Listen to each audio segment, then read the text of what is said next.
everyone, so ito na nga ho, hindi nga ho ay nagbagyuhan. Tapos kami ho ay nagsara. At syempre, pinapangalagaan din po namin ng seguridad ng bawat isa, lalo na po aming mga agents. Ay kaya hindi na po kami nagbukas. So ito na nga ho, dahil tumila na, di sabi ho ng aking asawa ay magtinda na ho kami. At syempre, malaki na rin ho nawawala. Di ay na nga ho. Kaya nag-decide kami na mamalingki na. At para ho makapagbukas na kami. At yun na nga ho, para ho magka-income natin. Abay, kahit baga ho ng ilang araw ng sarado, ay tuloy ho ang kain. Tapos simula namang income, di nga ho. So ito na nga ho, di kami paalis na. Di kami sumakay na ng tricycle. Siyempre, tricycle na aming gagamitin.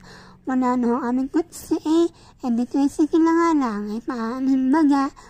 Di ano na nga ho, kami paalis na ng aking asawa. At syempre mo, balingkin na. Para ho maaga-aga kaming makabalik. Sa maraming ho pamimilhin. Marami na mo, wala namang budget.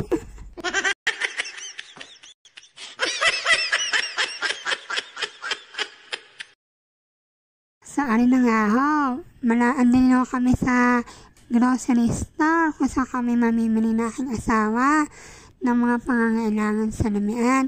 Ano ho yung una ho namin pinuntahan.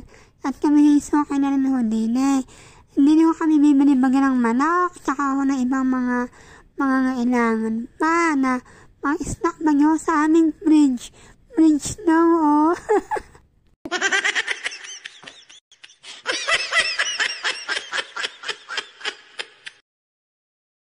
So ano na nga ho, andin na ho kami sa loob ng grocery store. Hindi kami mamimili na. Di ang lagay ho kung anong makayanan ng budget. Di ayon, bakit nga ipipilit kung di nga ho kaya ng budget?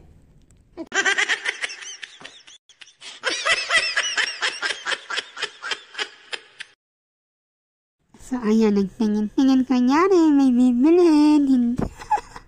Wala namang pambili. Tingin-tingin lang, eme.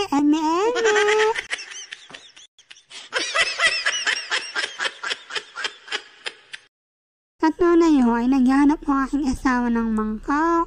At yan ho minsan nabili ng mangkok at matitiba. Hindi naman ho kami sa section ng mga isda.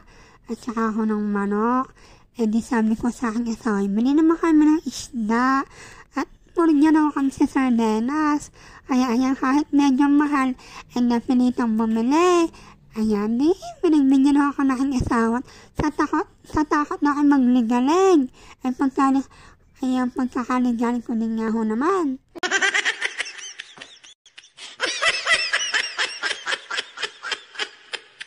Pero sa tunay ho, kasakit ho sa bulsa, wala ho magagawa. Napaibig ho, ay alangawan tiisin ang ibig ng tiyan. Kasi naman nga ho, sakta ng tiyan. Adi nga ho. Ibinili na rin ho namin ng tilapia ang aming mga angels para ho pang ulam nila.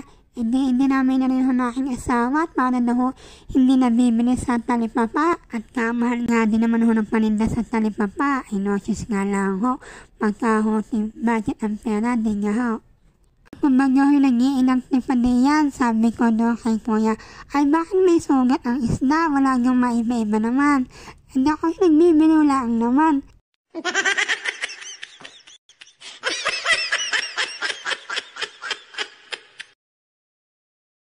Nahanap po ang aking asawa ng pineapple juice.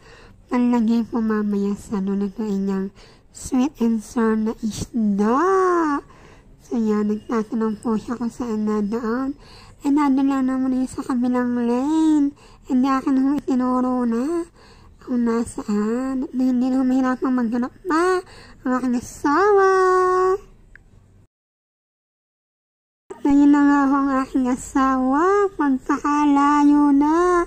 Papunta na po yan sa counter. Akin na lang ho siyang hinabol. Ay, karipas man din ang takbo. Walang ganon.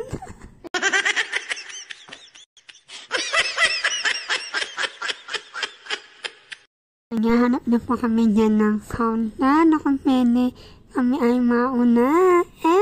Walang ganon.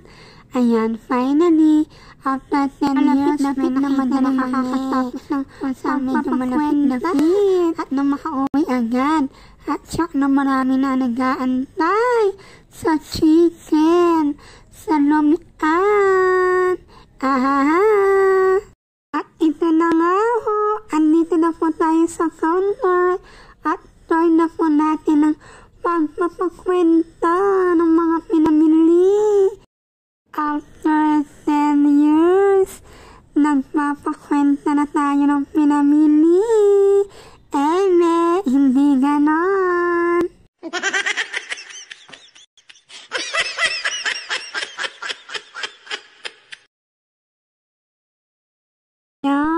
Nakalabas na rin po tayo ng loob ng supermarket at ikinakagyo na nga po sa ating tricycle ng ating mga pinamili.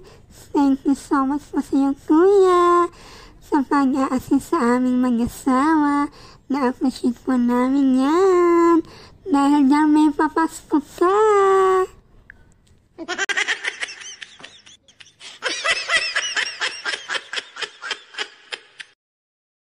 Ani na nga ho, di kami hinasa daan na at kami pauwi na. At talaga naman aring aking asawa atat na daw makapagbukas. Paano nga naman sayang ang benta, pihado, pila na ang mga nag-aantay at gusto makapaglomi at saka chicken chami na.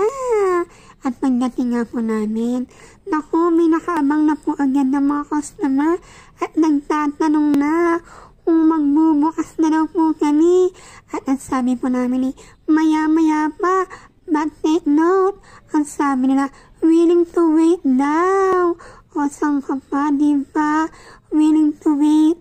Ganun po kasarap ang ating lomi at chicken chami. Talaga namang inaantay nila at pinipilahan. O diba, pag masarap ang loto, talaga namang binabalik-balik ka na, pinipilahan pa. So yun lang po. Salamat. Bye!